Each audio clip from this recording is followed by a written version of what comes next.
Hey, a new shade of blue tuning in. It's been a couple of months, so let's recap. I'm an independent animator with a lifelong dream of creating my own animated series.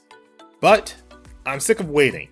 So for the last year I've been developing a project that I plan to post here on YouTube. Preternaturals, a post-apocalyptic adventure in a world where animals can transform matter at will. Naturally, without the backing of a studio, and only myself as a full-time employee, some compromises need to be made. So here are the rules. 1. Animation will be limited to animatics. 2.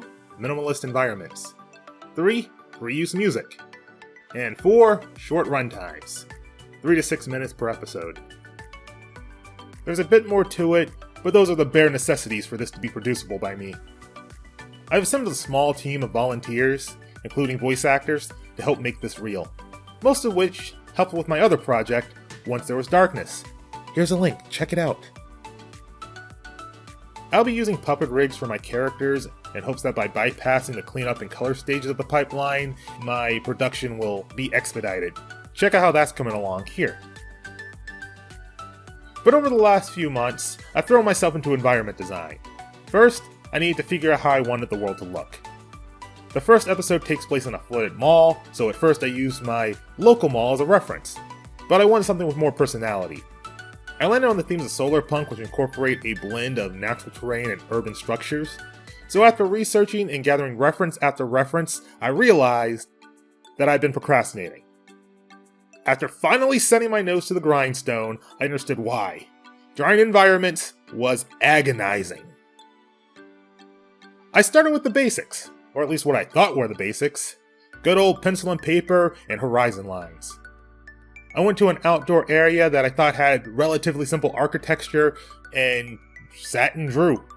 Several hours in, and nothing in the drawing lined up with reality. Frustrated, I tried again another day, and then again. Eventually it hit me. My problem wasn't the perspective or my line work, the problem was size relations between objects.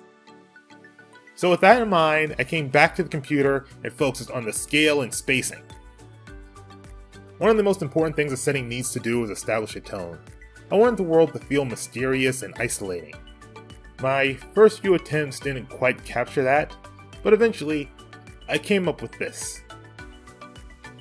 And now that I have my art style, I can go through the animatic and select which shots I really need to make and which ones I can just reuse throughout the episode. It's still a work in progress, but that's all for now. Thanks for sticking with me over the last year. Until next time, a new shade of blue, tuning out.